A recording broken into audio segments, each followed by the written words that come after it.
Bismillahirrahmanirrahim. Alhamdulillahirrahmanirrahim. Alhamdulillah kita telah pun selesai separuh daripada program kita pada hari ini. InsyaAllah kita akan masuk pada separuh masa yang kedua pula bersama Ustaz. Kita akan bagikan masa yang baki ini kepada dua bahagian. InsyaAllah Ustaz akan bincangkan tentang kitab yang lagi satu yang Ustaz akan mengambil sedikit manfaat daripadanya. Kemudian sekitar jam 3 gitu kita akan buka kepada sesi soal jawab. So siapa saja yang ada soalan harap dapat siapkan soalannya insyaAllah, dan boleh terus tampilkan ke hadapan melalui bentuk kertas. Begitu juga bagi pihak muslimah boleh dikumpulkan sekaligus, dan akan ada wakil untuk mengumpulkan soalan yang ada jika ada. Sekian, terima kasih. InsyaAllah Ustaz akan memulakan majlis insyaAllah.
Assalamualaikum warahmatullahi wabarakatuh.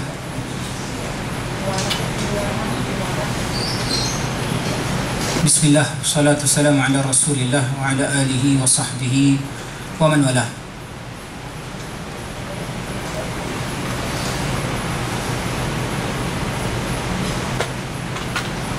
Alhamdulillah kita telah dapat beberapa soalan. Sebelum mulakan, sementara saya membuka saya ambil soalan yang paling ringan ya.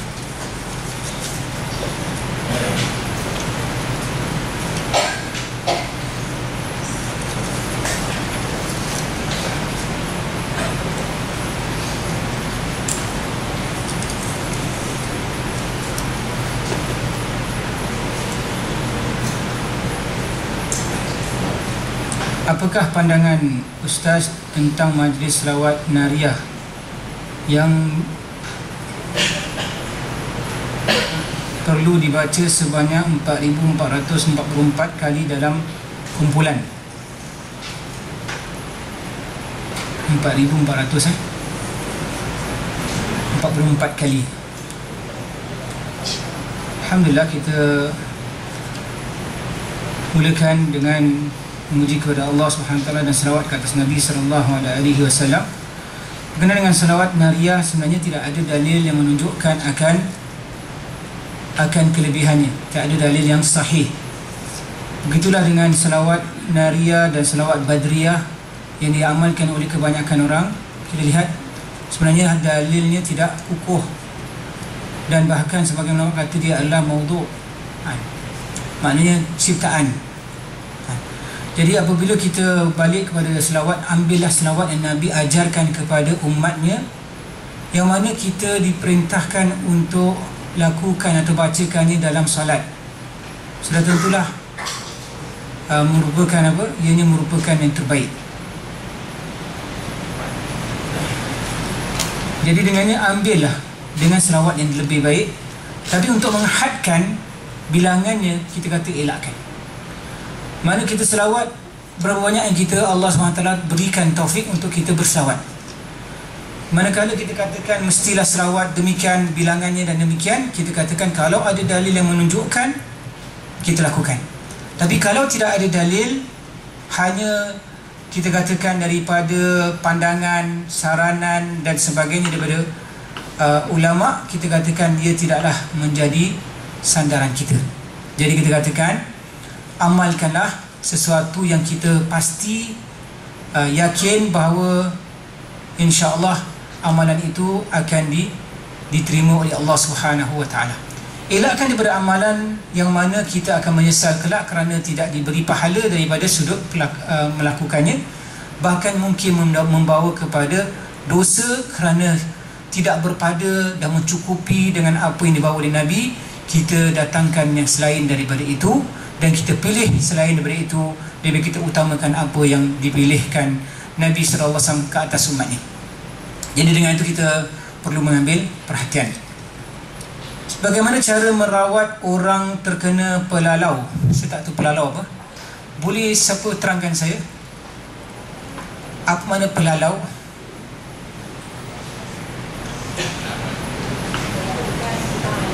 Berat jodoh lah dia kata Oh, pelalau, berat jodoh. Okey, jadi bab itu kita boleh di situ ada bab yang dinamakan tiwalah. Yang kita akan baca itu pelalau betul. Dia ada tulis sini berat jodoh. Okey, bagaimana cara merawat? Sebenarnya caranya juga dengan Al-Quran dan doa-doa yang Nabi ajar. Berkenaan dengan tambahan daripadanya, mungkin kita akan terangkan daripada pengalaman mereka yang telah lakukan, tetapi kita katakan tidak lari daripada dalil.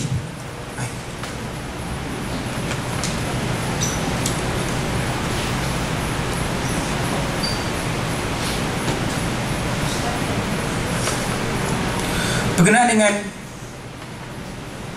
mereka yang terkena pelalau, kita sebentar saya buka babnya kerana kita dapat baca, agar kita dapat baca dan kita dapat mengambil faedah insya-Allah. Jenis-jenis sihir, sebenarnya ini bab dalam jenis-jenis sihir. Dalam perbincangan berkenaan dengan jenis-jenis sihir, kita boleh masuk babnya, tetapi agak panjang. Awak boleh baca sendiri, tetapi kalau tidak faham, kita perlu satu lagi sesi. Tapi ala kulli hal, saya rasa cukup dengan penerangan ini. Mudah-mudahan kita dapat memahamilah insya-Allah.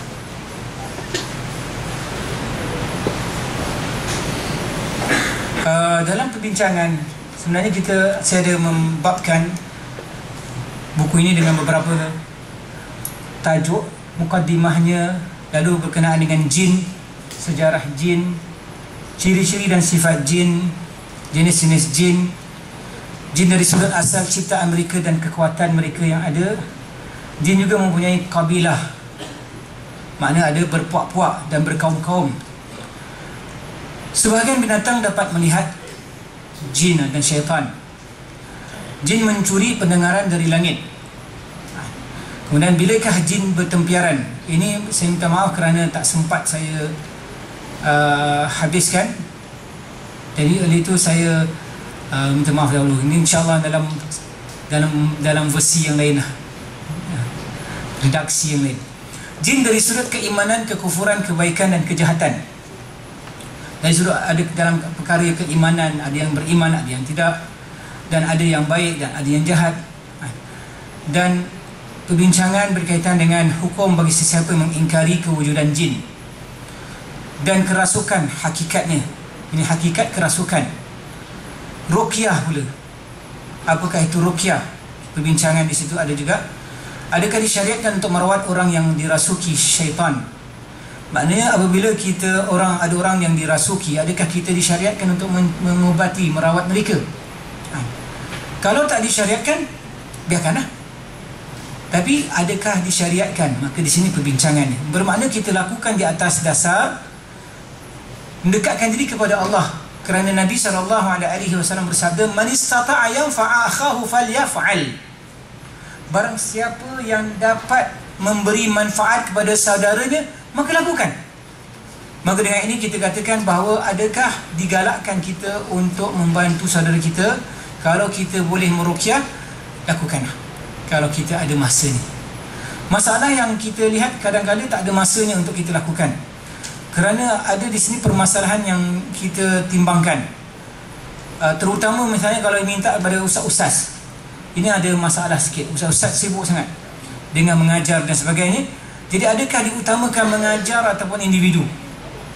Mengajar kelompoknya ramai lagi dan kebaikannya menular dan sebagainya. Maka di sini ustaz-ustaz harus memberikan prioriti ataupun keutamaan mana yang lebih utama, yang lebih patut dikedepankan.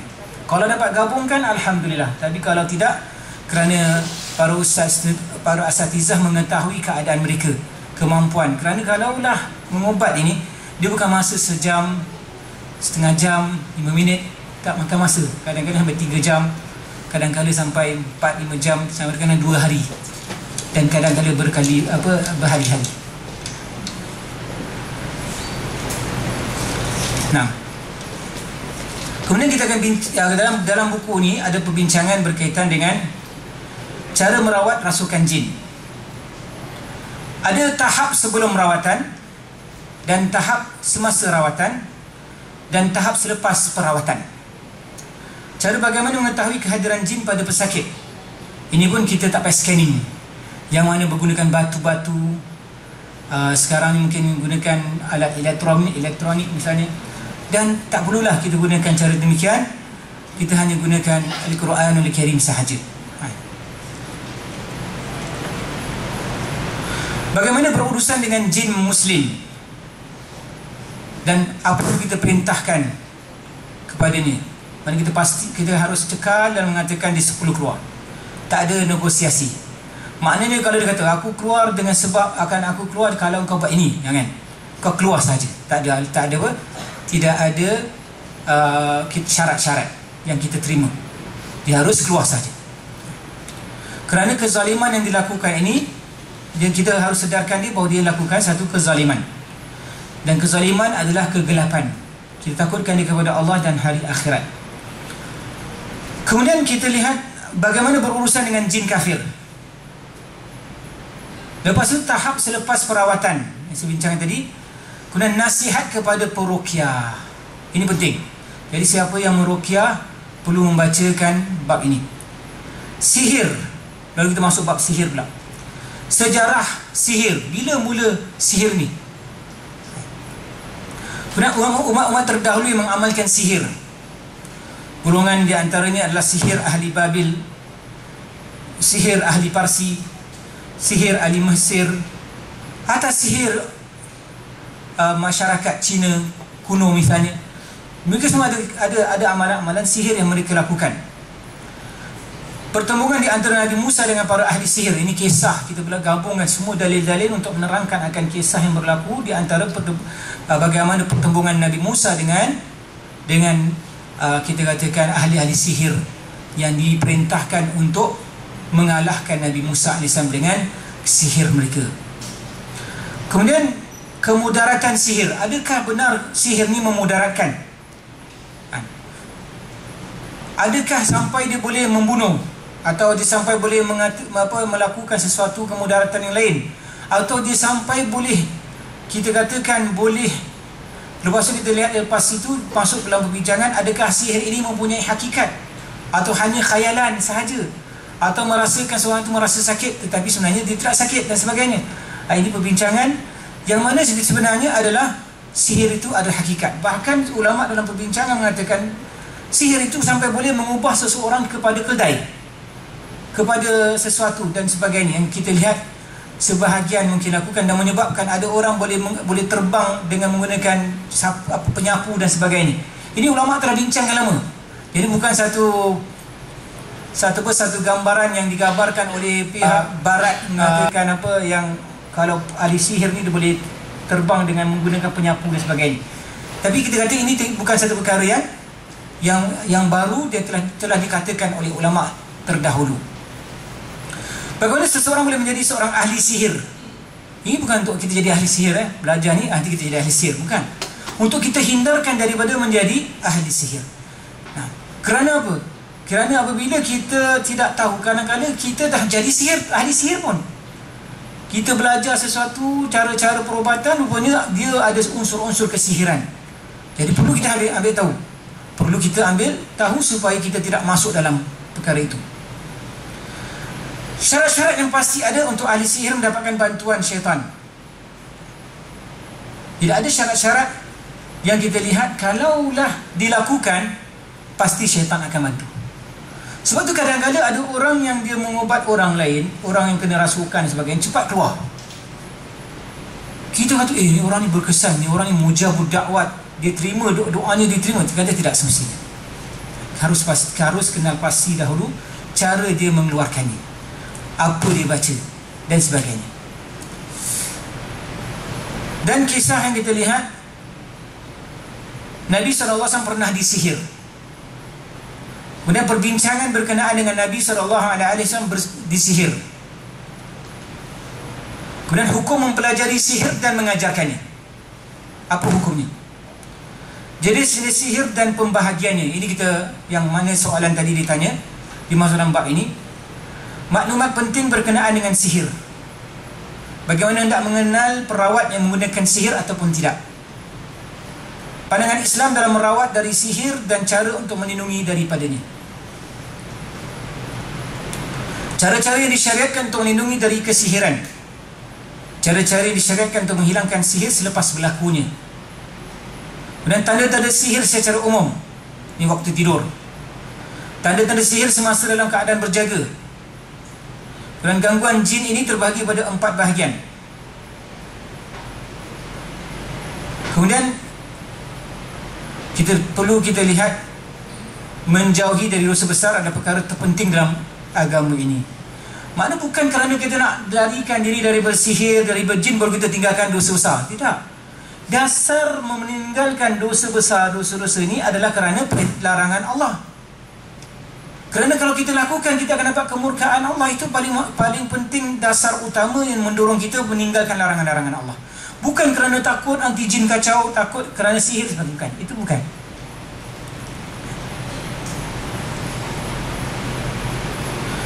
Kemudian hukum ahli sihir di sisi selain kaum muslimin. Kemudian hukum dalam Islam pula, bagaimana? Apakah diminta ahli sihir untuk bertaubat? Apa hukum mendatangi ahli sihir? Kemudian kita anjuran basahi lidah dengan zikrullah, mengingati Allah. Iaitu kita ada di sini juga dalamnya ada zikir sebelum tidur, amalan zikir, ada adab kita lakukan sebelum kita tidur, dan zikir pagi dan petang yang kita cuba biasakan diri kita dengannya. Setiap selepas subuh, setiap selepas asar, kita bacakan zikir ini. Kemudian nasihat lagi kepada peruqyah, nasihat kedua, kelebihan mengingati Allah, ruqyah syar'iyah, syarat-syarat doa, adab-adab doa, waktu, tempat, hal dan keadaan diterimanya doa di dalamnya.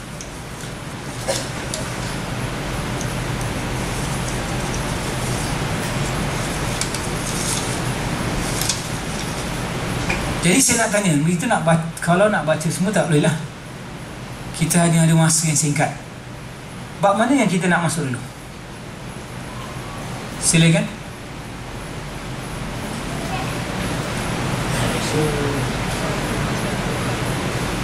Ada saranan?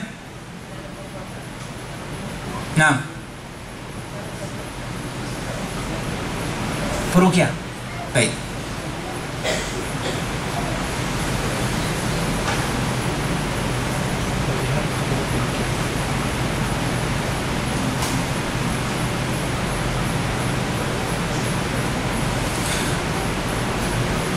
Nasihat ini nasihat umum, lepas ada nasihat yang khusus kepada apa, kepada sikap.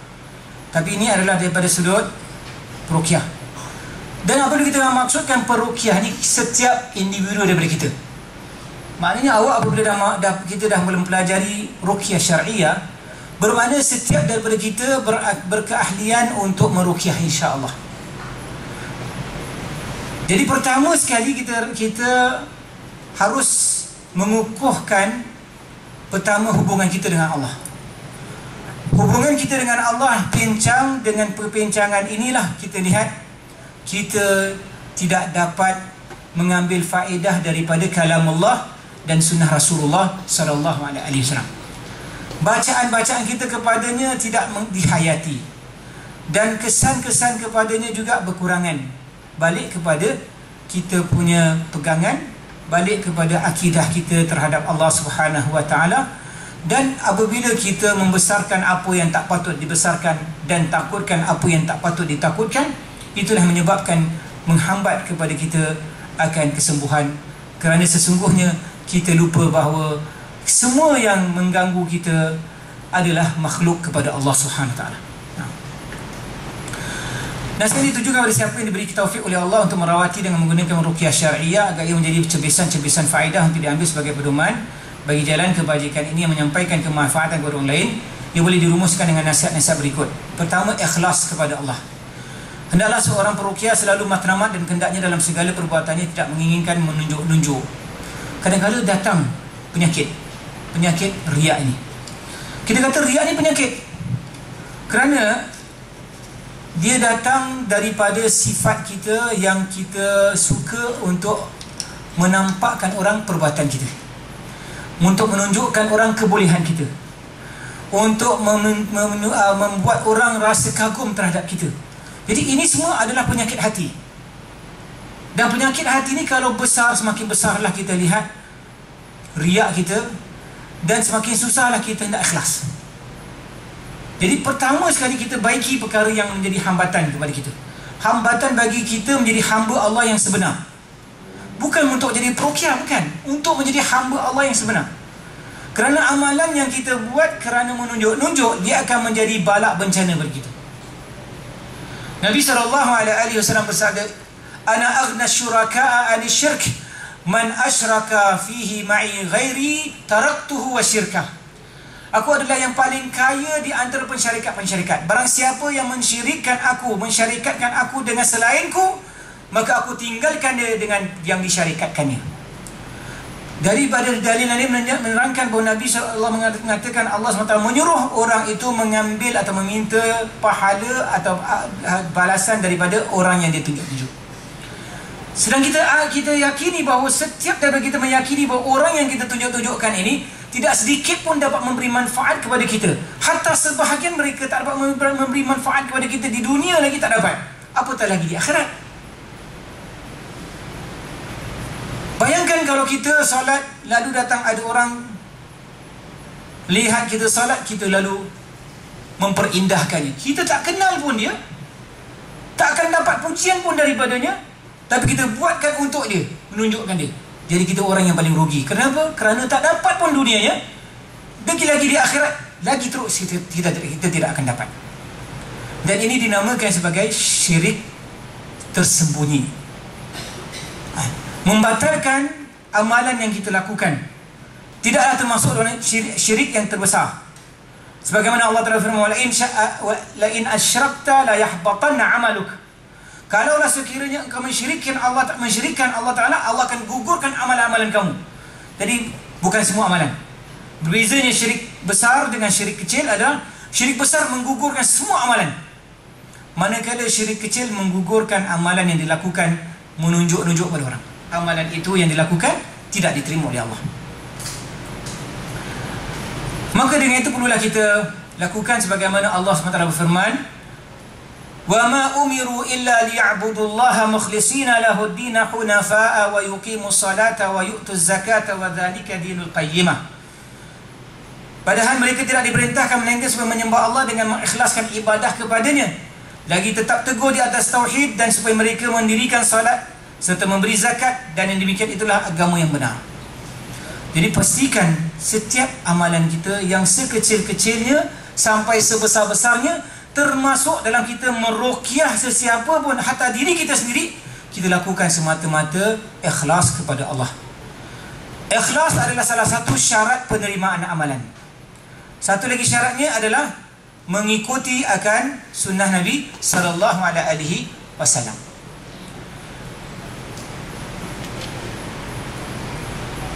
Kecil besar, sebesar sikit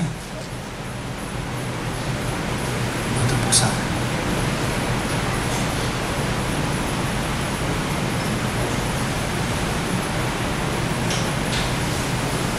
Nah, sebagaimana telah diriwayatkan oleh Imam Ahmad dalam sebuah hadis, rawal Imam Ahmad anna Rasulullah SAW qala inna akhwafa ma akhafu alaikum asy-syirkul asghar. Qalu wa ma asy-syirkul asghar ya Rasulullah? Qala ar-riya. Yaqulu Allah azza wa jalla lahum yawm al-qiyamati idza juziya an-nasu bi'amalihim idhabu ila alladhina kuntum tura'una fid dunya fanzuru hal tajiduna 'indahum jazaa. Allah musta'an. Yang bermaksud, sesungguhnya yang paling aku takuti ke atas kamu ialah syirik kecil. Mereka berkata, apakah itu syirik kecil ya wahai Rasulullah sallallahu alaihi wasallam? Beliau bersabda, riya. Allah Ta'ala akan berfirman pada hari kiamat, sekiranya orang ramai mendapat ganjaran daripada amalan-amalan mereka, pergilah kamu kepada mereka yang kamu menunjuk-nunjuk, adakah kamu akan mendapat di sisi mereka ganjaran? Jadi Allah Subhanahu Wa Ta'ala menyuruh kita mengambil pahala daripada yang kita menunjuk-nunjuk. Jadi elakkan, walaupun kita dapat apa yang kita inginkan, puji-pujian, nama kita tersohor, kita mula orang pergi pada kita, orang mula pergi minta bantuan kita banyak dan sebagainya, kita kata ini semua adalah tipu daya. Bahkan kita lihat tidak ada sedikit pun kemanfaatan yang sebenar, kerana kemanfaatan yang kita inginkan adalah kemanfaatan yang kita kembali kepada Allah. Di dunia kita walaupun dapat apa sekalipun, kalaulah kita ditabalkan sebagai orang yang rugi, kita adalah orang yang paling rugi. Jadi kita inginkan kejayaan perlulah dengan sebagaimana yang Allah tabalkan. Barang siapa dijauhkan daripada api neraka, dimasukkan ke dalam syurga, dia telah berjaya. Dan tidaklah kehidupan dunia ini melainkan hanyalah kenikmatan yang tipu daya. Jadi apa yang kita dapat di dunia ini, daripada apa secebis daripadanya, kita katakan itu hanyalah suatu yang hina dina sahaja. Nabi SAW telah bersabda, "Lau kanatid dunya tusawwi 'inda Allahi janaha ba'udah lama suqiyal kafir." Kalaulah dunia ini lebih bernilai, lebih berharga daripada Allah, kepada Allah daripada sehelai kepak nyamuk, sudah tentu tidak akan diberikan seteguk minuman kepada orang yang kafir, yang kufur kepadanya. Menunjukkan apa? Dunia ni ada harga tak di sisi Allah? Tidak ada harga. Bahkan Nabi SAW bersabda, "Ad-dunya mal'unatun wa mal'unun wa ma fiha illa dzikrallahi wa ma walahu wa 'alimun wa muta'allim."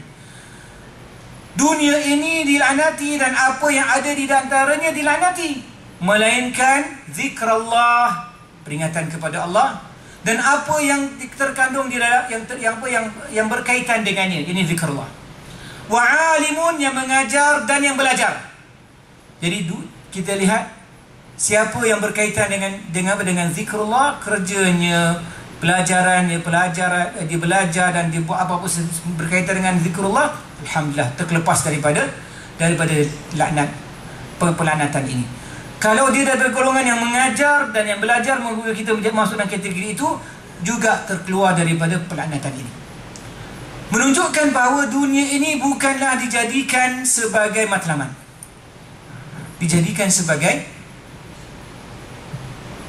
batu loncatan atau ujian untuk kita dapat kejayaan, sama ada mengahlikan kita mendapat kejayaan yang Allah akan tabalkan, dimasukkan ke dalam syurga, dijauhkan daripada neraka.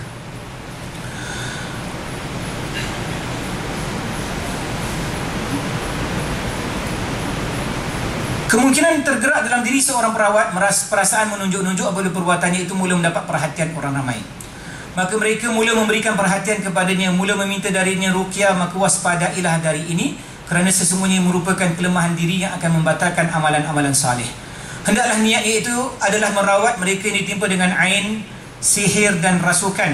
Kita di sini tak terangkan tentang ain. Ain adalah sesuatu kesan yang terkena disebabkan pandangan.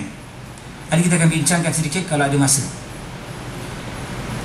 Sihir dan rasukan adalah agar memanfaatkan mereka dengan menunaikan hajat-hajat mereka serta menolak kesusahan yang telah menimpa mereka. Ini adalah kerana sesungguhnya kebaikan yang disampaikan kepada mereka mendapat pahala yang agung, sebagaimana Nabi SAW telah bersabda, "Man naffasa an mu'min kurbatan min kurabid dunya, naffasallahu anhu kurbatan min kurabi yaumil qiyamah. Wa man yassara ala mu'sirin yassarallahu alaihi fid dunya wal akhirah. Wallahu fi auni al-'abdi ma kana al-'abdu fi auni akhihi." Yang bermaksud, barang siapa yang meringankan dari seorang yang beriman sesuatu kesusahan, dari kesusahan-kesusahan di dunia, Allah akan meringankannya dari kesusahan hari kiamat. Dan barang siapa memudahkan ke atas orang yang dalam kesempitan, Allah akan memudahkan ke atasnya di dunia dan di akhirat. Dan Allah akan sentiasa membantu hamba selagi hamba itu membantu saudaranya. Subhanallah. Jadi tujuan kita lakukan ruqyah adalah untuk membantu saudara kita. Tidak perlu dia berterima kasih ataupun dia mengucapkan kesyukuran kepada kita sesuatu atau membayar. Itu adalah perkara yang bukan jadi matlamat kita. Maka jadikan niat kita dalam meruqyah dan menunaikan hajat mereka yang mendapat ujian dengan ain, sihir atau rasukan. Sesungguhnya ganjaran yang besar di sisi Allah menanti kita pada hari kiamat kelak. Kemudian yang kedua, berpegang teguh dengan kitab dan sunnah. Sebagaimana perlu ditekankan bahawa amalan dan ketaatan agar diterima oleh Allah perlu memenuhi dua syarat, keikhlasan dan mutaba'ah, mencontohi, mengikuti akan Rasulullah SAW dalam semua aspek dari kehidupan perawat, dari sudut akidahnya. Jadi orang yang merawat ni perlulah sentiasa berusaha bagaimana akidahnya betul, ibadahnya, muamalah urusan dia lah, urusan duit dia dengan orang, urusan dia dengan lain daripada misalnya berurusan dengan ahli keluarganya, jiran tetangganya, dengan ibu bapanya. Maka ini semua haruslah kita bermuhasabah. Jangan kita tinggalkan aspek ini lalu kita harapkan Allah Subhanahu Wa Taala untuk membantu kita. Balasan setimpal amalan. Sebagaimana kalau setiap perintah, anjuran Allah kita segera lakukan, dan setiap larangan dan pengharaman Allah Ta'ala terhadap sesuatu ataupun pemakruhannya kita tinggalkan, maka balasan setimpal amalan. Pasti kalau kita pula minta kepada Allah, pasti Allah SWT akan beri. Sebab itu kita akan pergi pada hadis yang lain, iaitu hadis qudsi yang menerangkan tentang kepentingannya. Barang siapa mengadakan, dan kita lihat sabda Nabi SAW, "Man ahdatha fi amrina hadha ma laysa minhu fahuwa raddun." Barang siapa yang mengadakan perkara yang baru dalam urusan kami yang bukan daripadanya, maka ia tertolak. Dan hadis yang masyhur, hadis Irbad bin Sariyah, "Wa iyyakum wa muhdatsatil umur fa inna kulla muhdatsatin bid'ah wa kulla bid'atin dhalalah." Dan dalam riwayat "wa kulla dhalalatin finnar." Hindarilah daripada perkara-perkara yang baru, maka sesungguhnya setiap yang baru itu bid'ah, dan setiap bid'ah adalah kesesatan. Jadi boleh tak ada orang kata bid'ah ni ada hasanah, bid'ah baik, bid'ah yang hasanah, dan bid'ah yang dalalah. Mereka berhujah bahawa sunnah tu ada yang baik dan ada yang dalalah juga, yang sesat juga. Kita kata salah kerana mereka gunakan hadis yang salah. Pertama, mereka gunakan hadis man sanna fil islami sunnatan hasanatan falahu wa ajruha wa ajru man amila biha ila yaumil qiyamah wa man sanna sunnatan sayyi'atan falahu wizruha wa wizru man amila biha ila yaumil qiyamah. Barang siapa yang menunjukkan, jadi sanna sunnatan ini adalah menunjukkan satu suri tauladan yang baik, maka baginya pahalanya dan pahala orang yang melakukannya sehingga hari kiamat. Kemudian Nabi lanjutkan, dan barang siapa yang menunjukkan satu contoh tauladan yang buruk, maka baginya dosanya dan dosa orang melakukannya sehingga hari kiamat. Jadi mereka berhujah, tengok sunnah tu ada yang baik ada buruk, maka bid'ah pun ada baik ada buruk, dia kata. Kita kata salah. Hadis ini bukan menerangkan tentang sunnah Nabi. Sunnah Nabi tak ada yang buruk, semua sunnah Nabi adalah baik. Ini harus kita faham. Kerana Allah Subhanahu wa taala telah menerangkan, laqad kana fi rasulillahi uswatun hasanatun liman kana yarjullaha wal yawmal akhir. Telah terdapat dalam diri Nabi sallallahu alaihi wasallam suri tauladan yang baik bagi siapa yang mengharapkan Allah dan hari akhirat. Jadi menunjukkan tak ada satu contoh suri tauladan Nabi sallallahu alaihi wasallam yang buruk. Menunjukkan sunnah semuanya baik. Berkaitan dengan hadis sudah menerangkan bahawa setiap bid'ah itu adalah kesesatan. Ini adalah lafaz Nabi sendiri, bukan kita pandai-pandai. Nabi kata setiap bid'ah itu adalah kesesatan. Jadi apabila Nabi yang menerangkan itu, kita katakan bid'ah itu semuanya adalah kesesatan. Jadi tidak boleh kita katakan dia baik. Cuma dalam permasalahan kalau kita katakan bid'ah itu dari sudut bahasa, ini yang sebahagian ulama menerangkan tentang dari sudut bahasa. Jadi tak boleh kita ambilnya sebagai perkara yang baik, tetapi perkara yang membawa pada hukum yang 5. Itulah yang telah datang sebagaimana tafsiran sebagian ulama menerangkan bahawa bid'ah itu bid'ah ada yang haram, ada yang makruh, ada yang sunat, ada yang wajib. Ini bukan bid'ah yang dimaksudkan dalam hadis tersebut. Itu adalah dari sudut lafaz saja, sebagaimana yang Umar mengatakan ni'matul bid'ah hadhihi. Ini adalah sebaik-baik bid'ah. Mana bid'ah ini bukan bahas dari sudut syarak, tapi dari sudut bahasa, kerana tidak pernah dilakukan pada zaman beliau, sebelum beliau disatukan dengan satu imam sebagaimana beliau telah lakukan yang pertama. Jadi itulah di antara perkara maksud kalimah bid'ah di sudut bahasa. Sebab tu Allah Subhanahu wa taala badi'us samawati wal ard. Allah SWT yang melakukan bid'ah yang pertama. Bagi apa? Menciptakan langit dan bumi. Tak ada sebelumnya menjadikan langit dan bumi sebelum Allah Taala. Jadi badi' maknanya apa? Melakukan sesuatu yang tidak pernah ada contoh tauladan yang sebelumnya. Jadi dengannya kita harus faham daripada sudut bahasa. Ala kulli hal, kita kembali kepada perbincangan kita. Ketiga, nasihatnya adalah memperbanyakkan dengan ibadah-ibadah sunnah. Kenapa demikian? Kerana dengan kita melakukan ibadah-ibadah sunnah ni, selepas kita melakukan yang wajib, bukan kita lakukan sunnah lalu tinggalkan wajib, maka ini tak guna. Seperti mana yang telah kita datangkan, dia pentingkan solat malamnya, lalu solat subuhnya dilakukan di luar waktunya, kita kata ini tak guna dengan dia melakukan solat malamnya, kerana solat yang wajib ditinggalkan. Dalam hadis ini kita pergi pada hadis qudsi yang mana Nabi SAW telah bersabda, ni hadis ni saya lupa nak tampalkan, itu hadis yang apa, Nabi SAW, man taqarraba ilayya shibran taqarrabtu ilahi ba'an. Dan hinggalah hadis yang menerangkan bahawa Nabi SAW mengatakan, kalaulah seorang itu dekatkan dirinya kepadaku sejengkal, aku akan dekatinya dengan sehasta. Dan itu adalah hadis-hadis yang kita lihat menunjukkan bahawa dan juga hadis yang menerangkan bahawa tidak akan seorang hamba-Ku mendekatkan dirinya kepadaku melainkan dengan apa yang kuwajibkan ke atasnya. Kemudian lepas tu dia teruskan dengan apa? Dengan amalan-amalan sunat, sehinggalah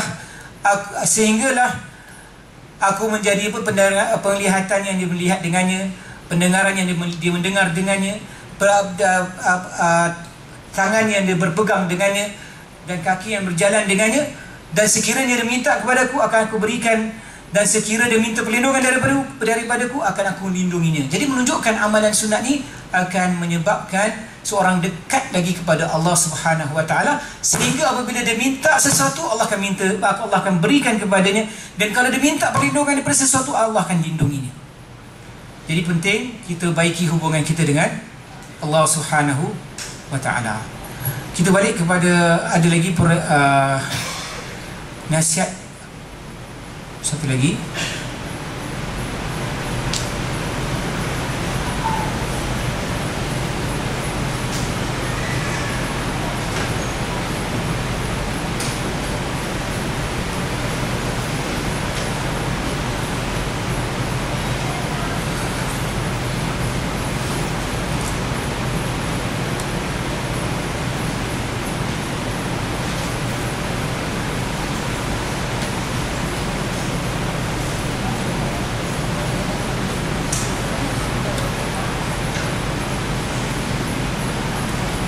Ada ulangan okey, hadisnya tadi kita katakan tadi. Inilah hadis yang kita maksudkan. Qala man 'ada li waliyan faqad adzantuhu bil harbi wa ma taqarraba ilayya 'abdi bi shay'in ahabba ilayhi mimma aftaradtu alayhi wa ma yazalu 'abdi yataqarrabu ilayya bin nawafil hatta uhibba fa idza ahbabtuhu kuntu sam'ahu alladhi yasma'u bihi wa basarahu alladhi yubsiru bihi wa yadahu allati yabtashu biha wa rijluhu allati yamshi biha wa in sa'alani la'utiyanna wala in ista'adani la'u'idhanna. Ini hadis yang kita maksudkan tadi. Maka dekatkanlah dengan amalan-amalan sunatnya. Ditambahkan lagi daripada tadi, memperbanyakkan zikrullah. Jadi apabila kita inginkan terkesannya doa-doa kita, banyaklah kita mengingati Allah dalam keadaan senang dan dalam keadaan susah. Elakkan dalam keadaan susah saja kita ingat Allah. Kerana apabila kita hanyalah mengingati Allah dalam keadaan susah, maka dengan ini ada satu hadis yang menerangkan bahawa Allah Subhanahu Wa Taala ada malaikat yang ditugaskan untuk apa? Memberi syafaat kepada orang yang berdoa. Kalau dia dengar seorang yang selalu meminta kepada Allah dalam keadaan dan berzikir kepada Allah, mengingati Allah dalam keadaan senang, apabila dia minta dalam keadaan susah, malaikat itu akan memberi syafaat. Ya Allah, suara ini suara yang kami kenali, maka perkenankanlah doanya. Manakala kalau seorang ini pula kita lihat adalah golongan yang jarang, tak didengar selalunya apa? Tak kedengaran dia ni peringatan doa ni kepada Allah, maka apabila dia berdoa dalam keadaan kesusahan, malaikat berkata, ya Allah, suara ni kami tidak kenali, maka janganlah perkenankan doanya. Tapi kita tahu bahawa Allah Subhanahu Wa Taala terangkan, amman yujibul muttarra idza da'ah. Siapakah yang akan menerima doa orang yang dalam keadaan terdesak kalau dia berdoa? Sudah tentu Allah. Jadi dalam masalah ini Allah SWT akan menerimanya tetap, tetapi dengan syafaatnya malaikat lebih utama lagi. Sebab itu kita mintalah kepada Allah supaya kita sentiasa diberi taufik untuk sentiasa membasahi lidah kita dalam mengingati Allah Subhanahu Wa Taala. Allah Ta'ala berfirman, fadhkuruni adhkurkum washkuruli wala takfurun. Maka ingatilah kamu akan diriku, aku akan mengingati kamu. Dan bersyukurlah kamu kepadaku, dan janganlah kamu kufuri. Dan Allah SWT perintahkan kita supaya banyak berzikir. Ya ayyuhalladzina amanu dzkurullaha dzikran katsira wasabbihu bukratan wa asila, ila akhir ayat tersebut. Wahai orang yang beriman, berzikirlah dengan banyak kepada Allah dengan menyebut namanya yang banyak. Kemudian Allah telah menerangkan tentang golongan yang mendapat pahala yang banyak. Di antaranya adalah firman Allah, innal muslimina wal muslimati wal mu'minina wal mu'minati wal qanitina wal qanitati was sadiqina was sadiqati was sabirina was sabirati wal khashiina wal khashiati wal mutasaddiqina wal mutasaddiqati was saimina was saimati wal hafizina furujahum wal hafizat. Ini poin yang kita katakan. Wadh-dzakirina Allaha katsira wadh-dzakirat a'adda Allahu lahum maghfiratan wa ajran azima. Iaitu lelaki-lelaki daripada dan wanita yang banyak menyebut nama Allah, maka Allah menyediakan untuk mereka pengampunan dan pahala yang agung.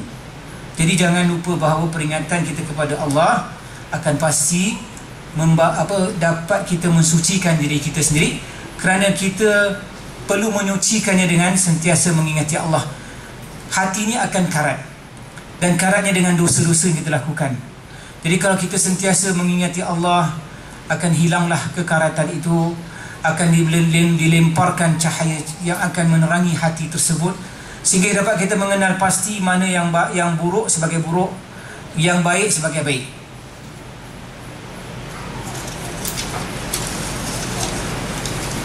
Dan apabila hati itu penuh dengan bedaran, dengan kekaratan dan dan kehitaman, maka hati itu tidak dapat menilai sesuatu yang baik sebagai baik, dan dia akan nampak yang baik itu buruk, buruk pula dia nampak sebagai baik.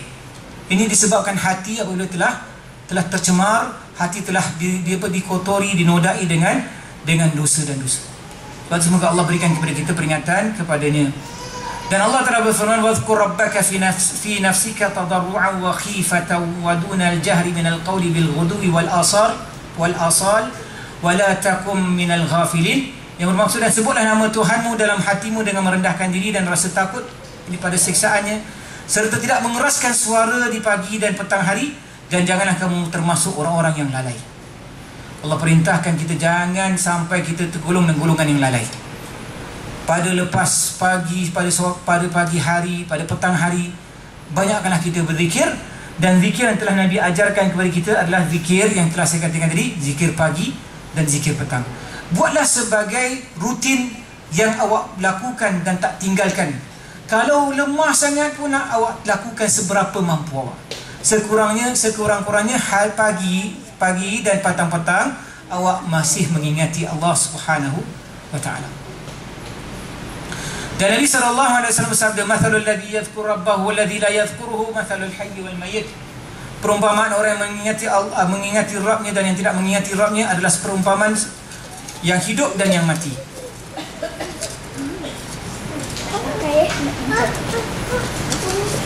Dan Nabi SAW bersabda, "Ala unabbiukum bi khairi a'malikum azkaha min damalikikum wa arfa'iha fi darajatikum wa khairil lakum min infaqi dhahabi wal warqi wa khairil lakum min an talqaw aduwakum fatadribu unuqahu a'naqahum wa yadribu a'naqikum." Qalu bala, qala zikrullah ta'ala. Banyak lagi kelebihan zikir yang mana Allah bacakan di sini. Dan sebenarnya ini adalah hadis-hadis kursi yang kita bacakan yang sekarang berada bersama kita ni adalah hadis yang baik untuk awak memahami maknanya, kerana dia dapat mendekatkan diri kita kepada Allah, menghayati daripada sudut kalimah-kalimah tersebut, menjadikan kita insya-Allah lebih muraqabah kepada Allah Subhanahu taala. Bermakna kita memastikan diri kita bahawa Allah sentiasa mengawasi kita. Dan sebenarnya apa yang penting adalah kita mendapat bantuan dan kebersamaan Allah SWT dalam nusrah bantuannya. Dan itulah yang penting kita minta daripada amalan-amalan kita mendekatkan diri kepada Allah SWT ini, supaya Allah menerima kita dan menjadikan kita golongan yang terbaik insya-Allah. Kita pindah, ini adalah semua hadis berkaitan dengan zikir kepada Allah.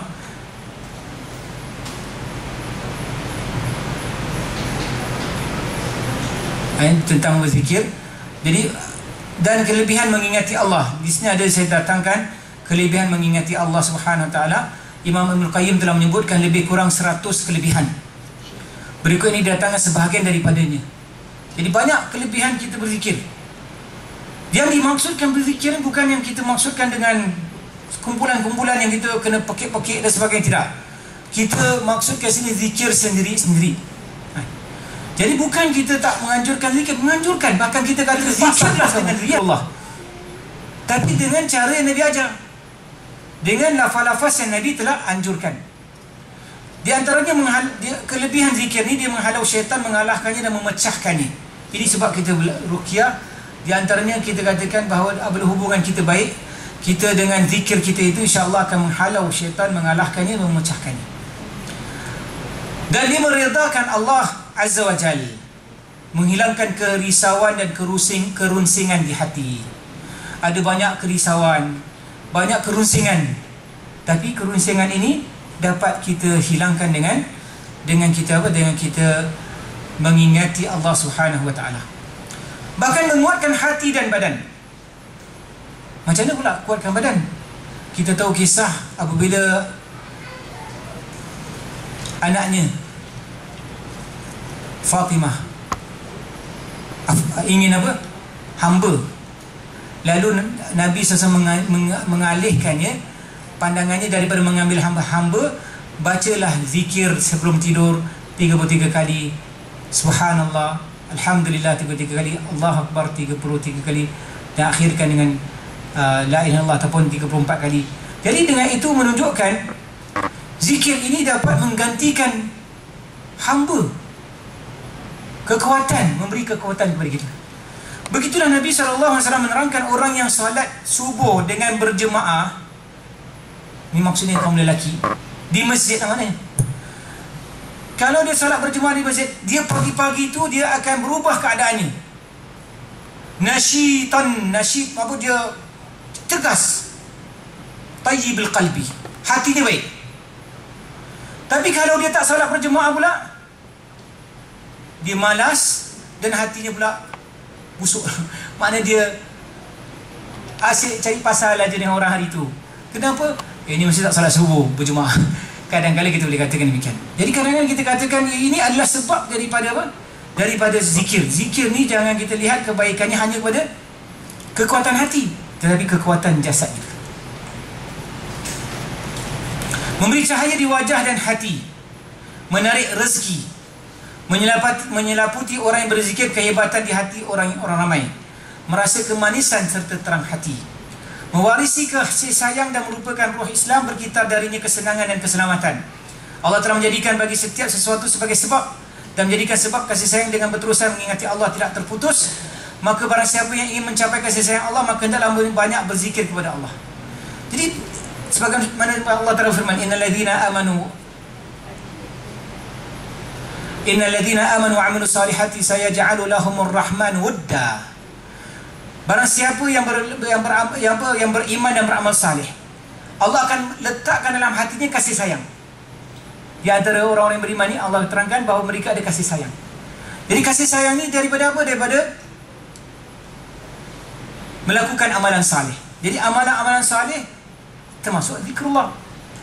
Jadi jangan kita lihat bahawa zikrullah ni tidak ada kesan kepada menimbulkan kasih sayang kita di antara kita. Nah,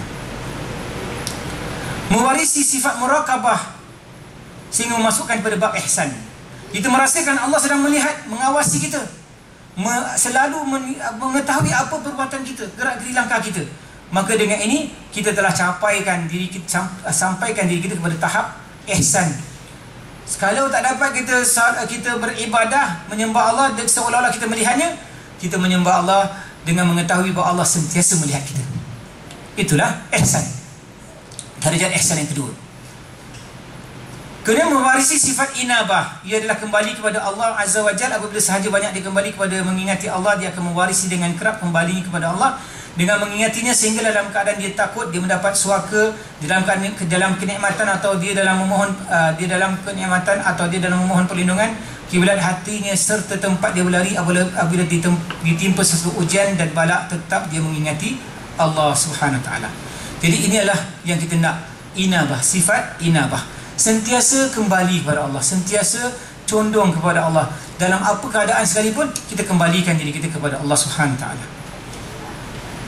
Dan apabila kita ada sifat inabah ni, syaitan susah nak kalahkan kita.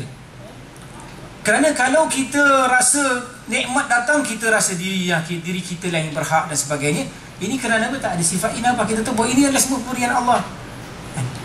Dan dengan itu perlulah kita usahakan mewarisi kedekatan kepada Allah sebagaimana kadar zikirnya kepada Allah, maka dengan kadar itulah kedekatan Allah kepadanya. Begitu juga sebaliknya, maka dengan kadar kelalaiannya, maka kadar jauhnya daripada Allah. Jadi siapa yang rasa dia jauh daripada Allah kerana kelalaian dia sendiri. Kerana Allah Subhanahu wa taala berfirman, "Faman zahu azaghallaha qulubahum." Barang siapa berpaling, Allah akan memalingkan hati-hati mereka. Jadi pemalingan pertama daripada manusia itu sendiri. Jangan salahkan, kenapa aku tak dapat hidayah? kita tanya, kenapa kamu berpaling daripada hidayah sebenarnya? Sebab itu Allah tak akan memberikan hidayah kepada mereka yang tidak menuntutnya, tidak menginginkannya. Sebab itu dalam ayat Allah menerangkan, walladzina jahadu fina lanahdiyannahum subulana. Barang siapa yang bermujahadah di jalan kami, akan kami buka baginya jalan-jalan kami. Menunjukkan apabila kita ambil langkah untuk dapatkan petunjuk Allah, pasti Allah akan beri petunjuk kepada kita. Membuka baginya jalan pengenalan kepada Allah. Semakin banyak dia berzikir, semakin bertambah pengenalannya. Mewarisi kegerunan kepada Rabb Azza wa Jalla, pengagungan kepadanya kerana kuatnya penguasaan Allah terhadap hatinya dan kehadirannya berserta Allah Ta'ala. Berbeza dengan orang yang lalai, maka sesungguhnya hijab kegerunan di tipis hatinya. Tipis, kegerunan tipis di hatinya. Allah mengingatinya sekiranya ini sahaja kelebihannya sudah mencukupi. Fadhkuruni adhkurkum. Ingatlah kamu akan aku akan ingati kamu. Ini cukup sebenarnya. Kalaulah Allah kata, kalau kamu ingat aku akan ingati kamu, ini cukup sebenarnya.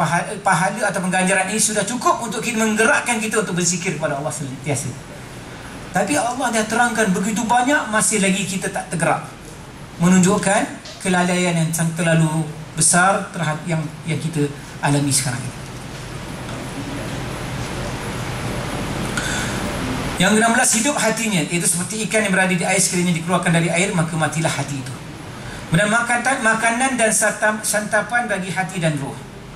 Kemudian kita lihat di antara adabnya adalah berzuhudlah daripada apa yang di tangan manusia. Elakkan daripada menjadikan ruqyah sebagai jalan bagi mengumpul harta, sehingga maksud, tujuan dan kepentingan secebis dari duit dunia, duit yang boleh dikira dan tidak akan kekal. Walaupun pengambilan upah dibenarkan dalam meruqyah, janganlah ia menjadi matlamat asas beruqyah. Sekiranya seorang meruqyah semata-mata mencari wajah Allah yang ikhlas kepadanya, akan benar-benar berazam untuk memanfaatkan saudaranya dan menolak kemudaratan darinya, kemudian didatangkan kepadanya ganjaran upahan tanpa penentuannya atau mengharap-harapkannya, maka ketahuilah bahawa sesungguhnya dia telah mendapat rezeki yang halal, dan janganlah dia pula menolaknya. Sebagaimana diriwayatkan oleh Abu Daud dengan sanad yang sahih, Nabi SAW telah bersabda kepada seorang lelaki yang telah meruqyah seorang dirasuk jin, maka lalu Allah menyembuhnya lalu mereka memberikan 100 ekor unta. Subhanallah, 100 ekor unta, besar betul ganjaran dia. Lalu Nabi SAW bersabda, laqad akalta biruqyatin haqqin, iaitu sesungguhnya engkau telah mengambil ruqyah yang hak. Jadi tak ada masalah kalaulah orang beri, berapa orang nak beri, tak kisahlah.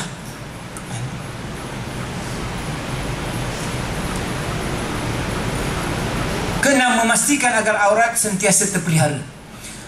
Peruqyah perlu kepada memerhatikan agar sentiasa menjaga terpelihara aurat. Jangan meruqyah melainkan dalam keadaan penutupan aurat, terlebih lagi bagi wanita. Ambil segala sebab yang membantu peruqyah dari berlaku keadaan berkhalwah dengan wanita, sebagaimana Rasulullah SAW melarang dari berlakunya khulwah bila bersabda, la yakhluwanna rajulun bimra'atin illa ma'adhi mahram. Janganlah seorang lelaki berkhalwah, ini bahasa kita berkhalwat, bersendirian dengan seorang wanita melainkan bersama seorang mahram. Dan Nabi SAW bersabda, inna dunya khadiratun hulwah.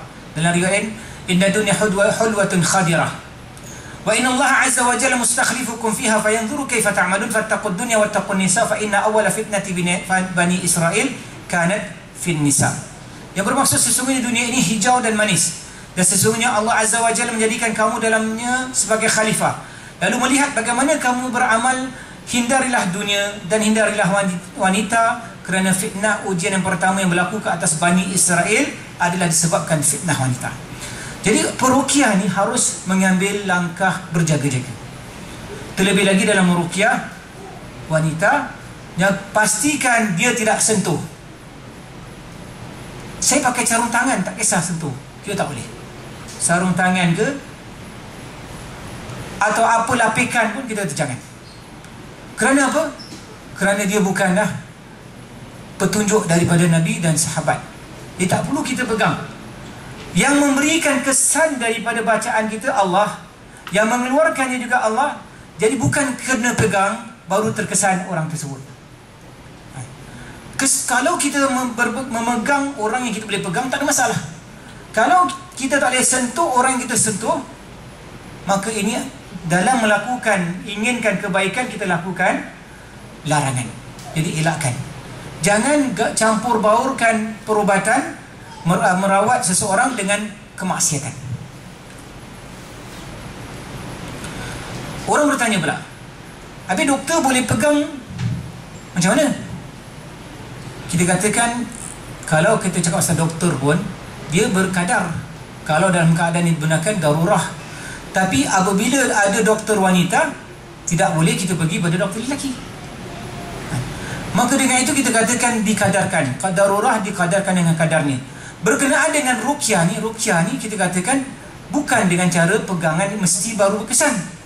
Jadi tak boleh kita katakan bahawa dia sama seperti mengobat seseorang, mungkin nak membelah seseorang dan menjahit seseorang perlu pada sentuhan. Kita kata tidak sepertinya, maka tak boleh dikiaskan sepertinya.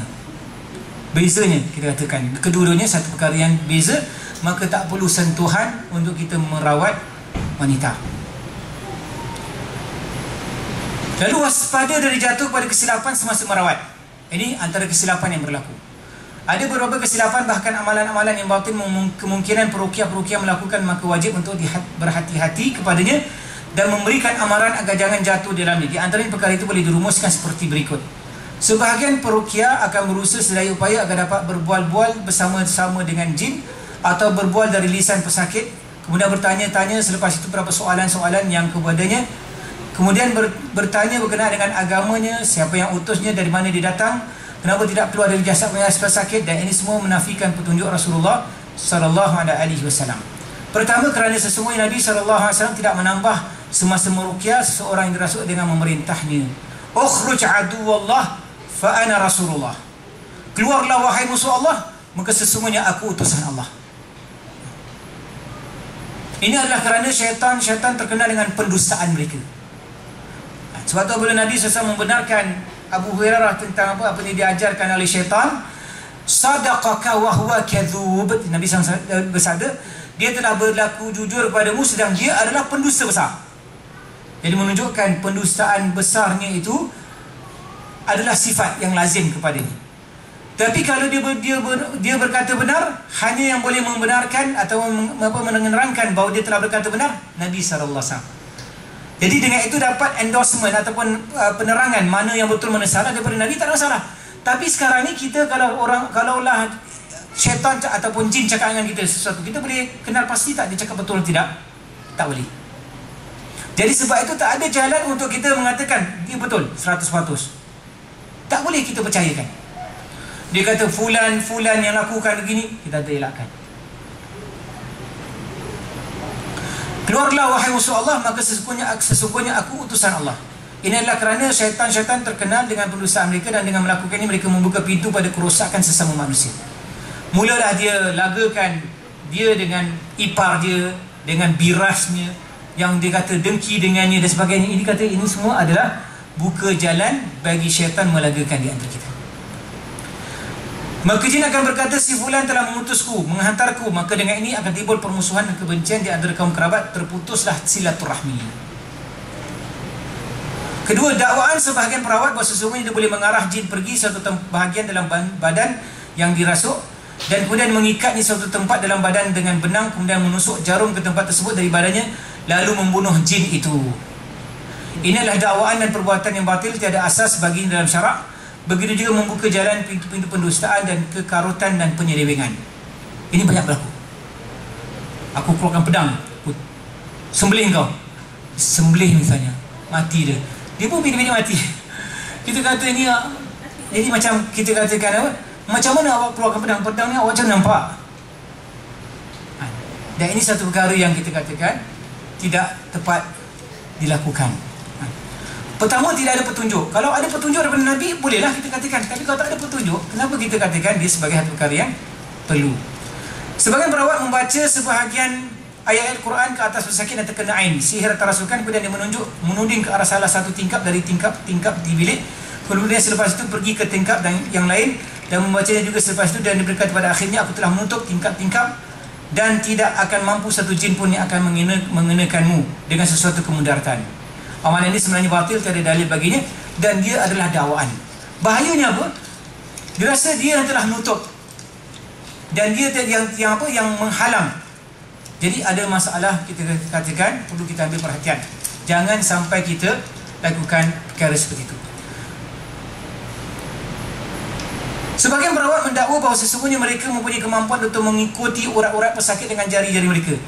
Dan sesungguhnya dengan ini mereka boleh menentukan perjalanan jin, dan ini mereka berhujah bahawa sesungguhnya mereka tahu tempat yang ada disimpan dalam badan. Dalil hujah mereka seperti mana yang kita tadi baca, inna syaitana yajri min ibni Adam majrad dam. Sesungguhnya syaitan berjalan daripada anak Adam melalui perjalanan darah. Pendapat ini belum pernah dikatakan oleh seorang pun daripada kalangan salafus salihin. Kita scanning pakai apa? Pakai rasa. Ni dekat sini. Tidak dekat sini. Kita kata tidak tepat. Kerana itu tidak ada petunjuk daripada salafus salihin. Kenapa kita pentingkan sangat salafus salihin? Ini orang dah pandai, dah ada pengalaman dan sebagainya. Kalau orang jawab demikian, orang ni dah lama berkecimpung dalam bab ini, dia lebih mahir. Kenapa nak kena balik pada salafus salihin, pada sahabat, pada Nabi SAW? Jadi apa hujah kita? Apa jawapan kita?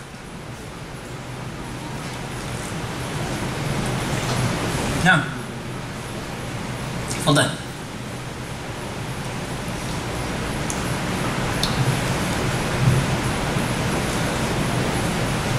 Ada yang mempertikaikan. Awak asyik-asyik kita kata kena balik kepada salafus salihin, balik kepada para sahabat, dan apa balik kepada Nabi SAW, petunjuk Nabi. Kenapa? Kan orang ni dah lama berkecimpung, dia lebih tahu. Macam mana kita nak jawab?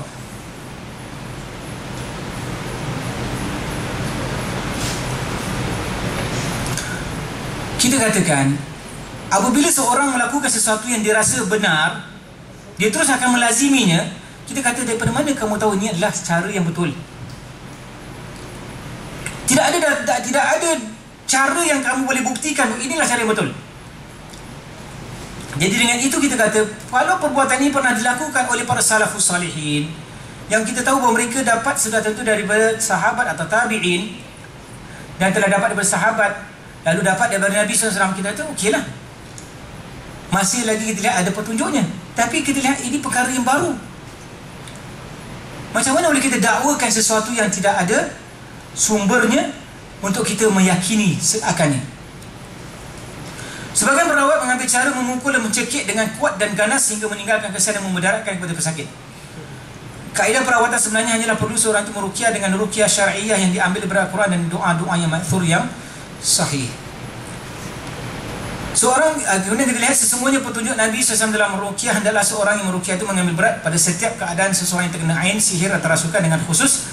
Adapun membaca ruqyah secara berkumpulan tidak cukup untuk memberi tumpuan kepada setiap individu pesakit dengan kadar yang mencukupi. Saya bacakan, awak semua dengar. Saya baca kuat-kuat, lepas tu awak dengar semua. Lepas tu 5-6 orang dah merasuk, kena rasukan. Macam mana nak handle? Dan ini adakah petunjuk? Kita kata tak ada petunjuk daripada Nabi. Dan kerana ini satu budaya, ala kulli hal kita berpada kepada apa yang ditunjuk lebih utama. Sebagian perawat pula menasihati pesakit agar makan sejenis herba yang menyebabkan buang air atau meminta mereka minum air laut atau minyak tertentu yang kemungkinan akan membahayakan pesakit. Maka ini adalah ijtihad yang tidak bersesuaian berpada pada apa yang dibawa sunnah dan perjalanan para salaf salih dalam beruqyah. Ini adalah cara selamat kepada penyembuhan yang sempurna dengan izin Allah. Kalau misalnya kita tak tahu sejenis penyakit herba-herba dan sebagainya, di sini ada ulama terangkan, kalaulah misalnya kalau kena sihir makan pemakanan, kadang baik kita keluarkan. Jadi kita keluarkan dengan apa? Dengan jalan bacaan. Kalau kita nak tambahkan, boleh tambahkan dengan yang kita lihat tidak ada kemudaratan. Minyak zaitun tu dibacakan, tak ada masalah. Ataupun air yang dibacakan diminum sampai orang tu muntahkannya dan sebagainya, tak ada masalah. Tapi apabila dimula dengan herba-herba yang kita tak tahu tentang kebaikannya dan datang kepada kita sesuatu yang mungkin memudaratkan pula, kerana kemahiran ruqyah ini tidak semestinya orang itu berkemahiran dalam herbalism dan kita katakan kesan samping sesuatu minyak dan sebagainya.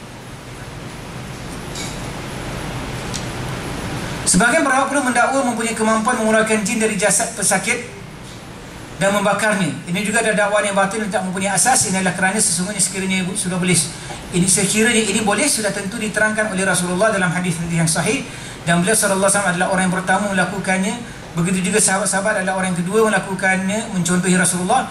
Dakwanya batin ini tidak terhenti setakat ini sahaja, bahkan ada yang mendakwa bahawa jin ada 7 warna: hitam, putih, kelabu, biru, kuning, merah dan hijau. Ini semua adalah dusta dan tidak benar, kerana sesungguhnya jin tidak dapat dilihat oleh manusia dalam bentuk yang Allah ciptakannya, melainkan sekiranya berubah bentuk kepada haiwan atau manusia. Ini bersandarkan firman Allah SWT, ya bani adama la yaftinannakum asyaitanu kama akhraja abawaykum minal jannati yanzi'u anhuma libasahuma liyuriyahuma sawatihima innahu yarakum huwa wa qabiluhu min haitsu la tarawnahum inna ja'alna syayatina awliya'a lilladhina la yu'minun. Wahai anak-anak Adam, janganlah kamu diperdayakan oleh syaitan sebagaimana yang telah mengeluarkan kedua ibu bapa kamu daripada syurga, sambil ia menyebabkan terlucutnya pakaian mereka berdua untuk memperlihatkan kepada mereka aurat mereka yang sebelum itu tertutup. Sesungguhnya syaitan dan kaumnya melihat kamu dengan keadaan yang kamu tidak dapat melihat mereka. Sesungguhnya kami telah menjadikan syaitan itu teman rapat bagi orang-orang yang tidak beriman. Jadi menunjukkan bahawa tidak boleh seseorang mendakwa melihat syaitan. Sebagian perawat pun mendakwa bahawa sesungguhnya dia mempunyai kemampuan untuk menangkap jin dengan membaca ayat kursi atau ayat daripada Al-Quran. Ini juga dakwaan yang batil dan yang palsu yang tidak pernah dilakukan oleh Rasulullah. Bagaimana boleh mendakwa seorang perawat atau seorang pembaca telah diriwayatkan oleh Muslim berkenaan dengan gangguan syaitan pada Nabi SAW dalam salat. Nabi tidak menangkap syaitan itu kerana teringat akan doa Nabi Sulaiman AS. Oleh itu saudaraku perawat, ini adalah nasihat-nasihat yang ingin dinasihati. Berpeganglah pada sunnah Nabimu dalam merawati mereka yang terkena ain, sihir dan rasukan, dengan ruqyah syariah yang diceruk daripada Al-Quran dan sunnah Rasulullah SAW agar sentiasa diganjari Allah di atas amalan salih ini, dan hindarlah daripada melakukan perkara-perkara yang bid'ah khurafat, kerana ia akan membawa kepada dosa di atas perbuatan tersebut. Ini adalah contoh-contoh ruqyah syariah yang sudah ada sebahagiannya, dan ada juga yang daripada hadis yang saya harap awak dapat melihatnya. Di situ ada dia punya masdar reference ataupun rujukan. Jadi bolehlah awak untuk memahami akan dia punya baris, kerana saya tak sempat untuk memberi barisnya. Ini semua doa ayat Quran. Kemudian di selepas ni adalah ruqyahnya. Bismillahi arqika min kulli da'in yu'dhika min syarri kulli nafsin wa 'ainin hasidin. Bismillahi arqika wallahu yashfik. Bismillahi arqika min kulli syai'in yu'dhika min syarri kulli nafsin wa 'ainin hasidin. Allah yashfika. Bismillahi arqik. Allahumma rabban nas hadhihi bil ba's atau mudhihi bil ba's ay ishfi anta syafi la shifa ila shifaun la syafiya ila anta shifaun la yughadiru saqama. Dan ada lagi yang sepertinya, lafaz Allahumma rabban nas hadhihi bil ba's ishfi wa anta syafi la shifa ila shifauk shifaun la yughadiru saqama. Kita ada berapa banyak lagi lafaz ni yang dia merupakan ruqyah. Jadi ruqyah ni pertama sekali kita letakkan tangan kanan kita di atas tempat yang sakit, kalaulah ruqyah sakit.